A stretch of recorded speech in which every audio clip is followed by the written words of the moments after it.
Did you know that the average human attention span is now less than that of a goldfish, sitting at just 8 seconds? In a world bustling with information and distractions, grabbing and holding someone's attention, especially a leader's, is tougher than ever. But what if you could break through the noise and make leaders not just hear, but listen intently to every word you say? In this series, we're going to unlock the secrets of effective communication that cuts through the static and resonates with leaders. From mastering the art of persuasive language to the strategic use of silence, each chapter is designed to equip you with practical tactics that have proven effective in real-world scenarios. You'll learn not only to speak but to speak in a way that leaders listen, ensuring your ideas don't just echo in empty spaces but make a lasting impact. Prepare to dive into techniques like mirroring body language to create instant connections and storytelling that turns simple conversations into compelling narratives. We'll explore how fostering an environment that welcomes feedback can transform your interactions with leaders into opportunities for growth. Get ready to turn your words into your most powerful tool yet. Let's start the conversation that could change the way you communicate forever. Chapter 1. Echoes of Influence. Mastering the art of persuasive language. When we think about leadership, what often comes to mind is the ability to guide others, but equally important is how leaders themselves are guided by those they trust. Speaking so leaders will listen isn't just about what you say, but how you say it. The art of persuasive language lies in choosing words that resonate, creating echoes of influence that linger in the listener's mind. Did you know that our choice of words can significantly influence our ability to persuade? For instance, studies show that simple changes in phrasing can increase listener compliance by over 30%. This is not just about swapping one word for another. It's about framing your message in a way that aligns with the listener's values and expectations. Let's consider the power of positive language. Positive phrasing fosters an environment of trust and openness. For example, instead of saying, "Don't hesitate to ask," try, "Feel free to ask." It's a small tweak, but it makes your invitation much more welcoming. Persuasive language also involves using concrete rather than abstract terms. Leaders are often time-poor and prefer directness.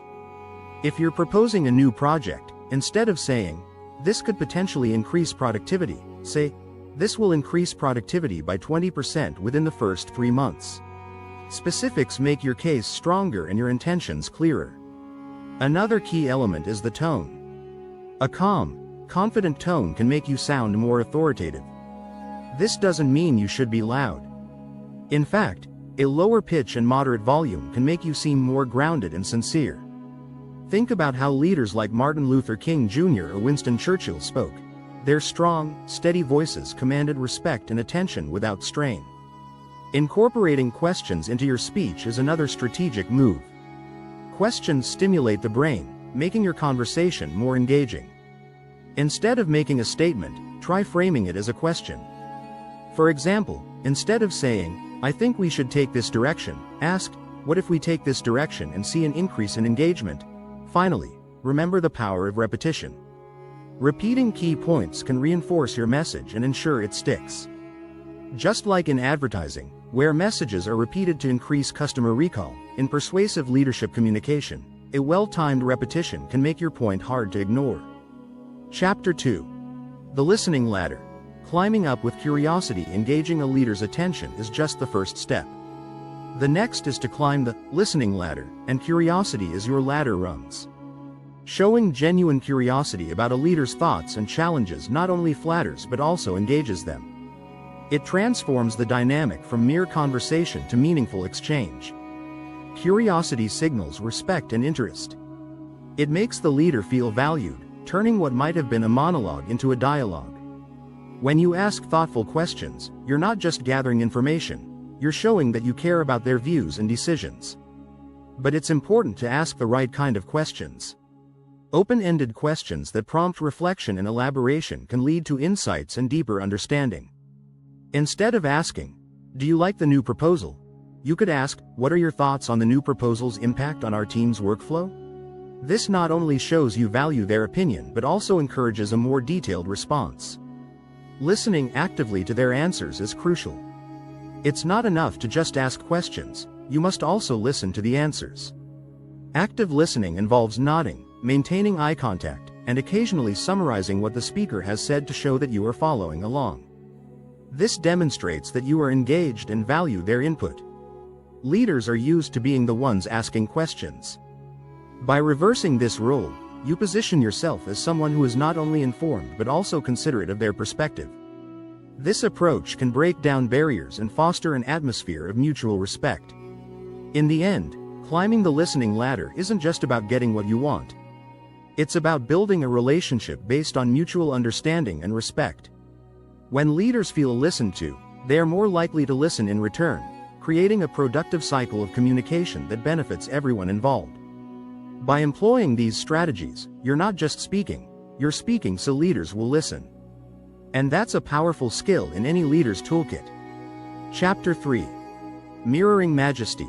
Reflect to connect. Mirroring is a subtle yet powerful tool in effective communication. When you mirror someone's body language, tone, and speech patterns, you create an unconscious bond, signaling that you are in sync.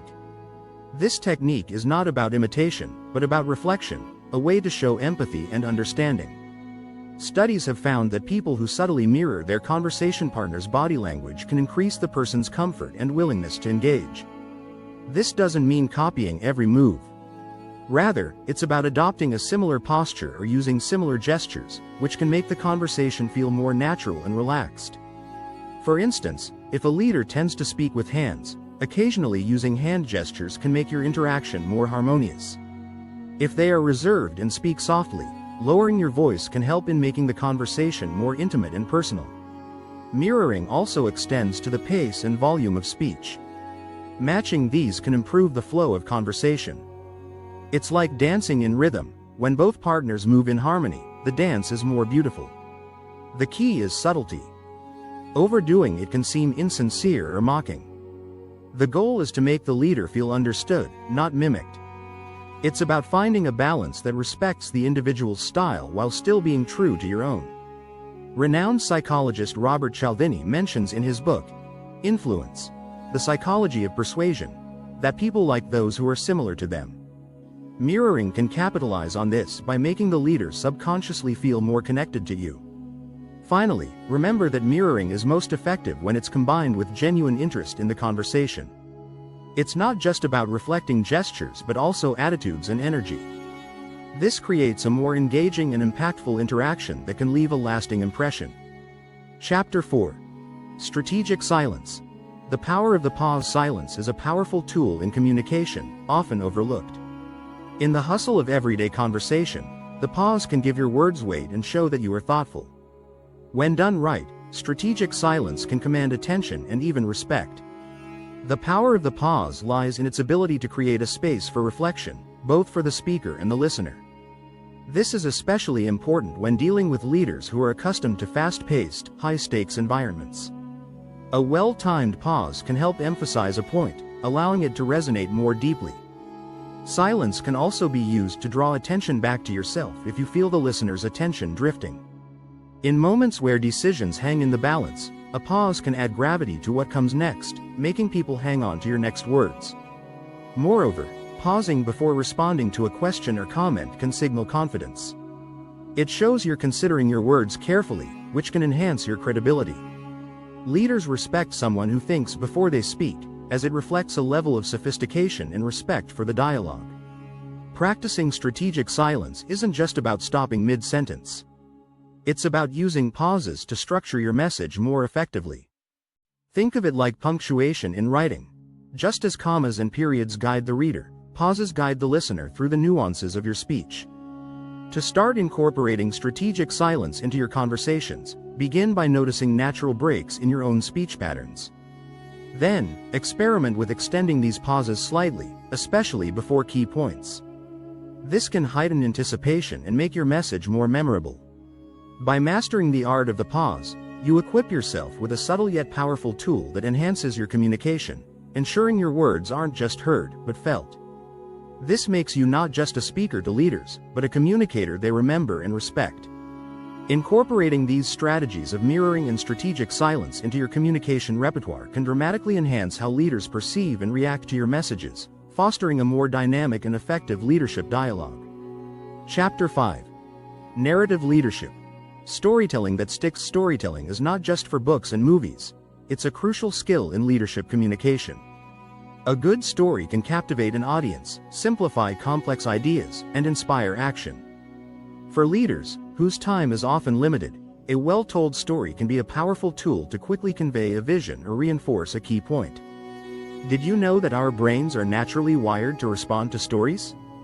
Research shows that storytelling activates parts of the brain associated with visual and emotional processing, making the listener feel as if they are experiencing the story themselves. This can make your message not only more engaging but also more memorable. Start with a clear structure. A beginning that grabs attention, a middle that builds with relevant details, and an end that ties everything neatly together.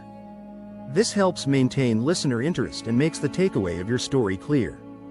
Use concrete examples and vivid details to paint a picture. Rather than saying, "We need to improve our customer service," tell a story about a specific instance when excellent customer service made a significant difference for your company. The magic of storytelling also lies in its relatability. When you share personal stories or real-world examples, you humanize yourself and make your message more accessible. Leaders listen more closely when they can see themselves in the narrative you're presenting. Incorporate emotion into your stories. Emotional appeal can significantly enhance the persuasive power of your message. A story that makes a leader feel something is more likely to spur them to action. Remember, the best stories are those that have a clear moral or lesson. As Annette Simmons once said, if you wish to influence an individual or a group to embrace a particular value in their daily lives, tell them a compelling story. Storytelling is a skill that combines art and science. By mastering it, you not only ensure your ideas stick but also create a resonant channel that consistently captures the attention of leaders. Chapter 6. Feedback flows. Encouraging constructive conversations. Feedback is the lifeblood of effective leadership. It's not just about giving feedback, but also about inviting it. When leaders feel comfortable providing feedback, it can open up a two-way street of communication that fosters growth and innovation. Encouraging feedback starts with creating a safe environment where leaders feel their opinions are valued and respected. This involves showing appreciation for their insights and demonstrating openness to hearing their views. Ask open-ended questions that encourage detailed feedback, like, "What do you think could make this strategy more effective?" rather than, "Do you think this strategy will work?" This allows for a deeper exploration of ideas and concerns, which can lead to more productive discussions. Listening actively is crucial. When receiving feedback, show that you are attentive by maintaining eye contact, nodding, and occasionally paraphrasing what the leader has said to ensure understanding. This not only shows respect but also encourages them to share more freely. It's also important to respond positively to feedback, even when it's critical. Acknowledge the validity of their points and discuss possible ways to address their concerns. This shows that you value their input and are committed to making improvements based on their suggestions. Lastly, follow up on the feedback you receive. If a leader suggests a change and you implement it, let them know. This demonstrates that their input has a real impact and encourages them to continue providing valuable insights in the future. By fostering a culture of open and constructive feedback, you not only improve your own strategies and ideas but also strengthen your relationships with leaders. This mutual exchange of insights can lead to more effective leadership and better outcomes for all involved. By integrating these strategies into your communication practices, you can transform how leaders perceive and engage with your messages, making every conversation a step toward more effective and impactful leadership.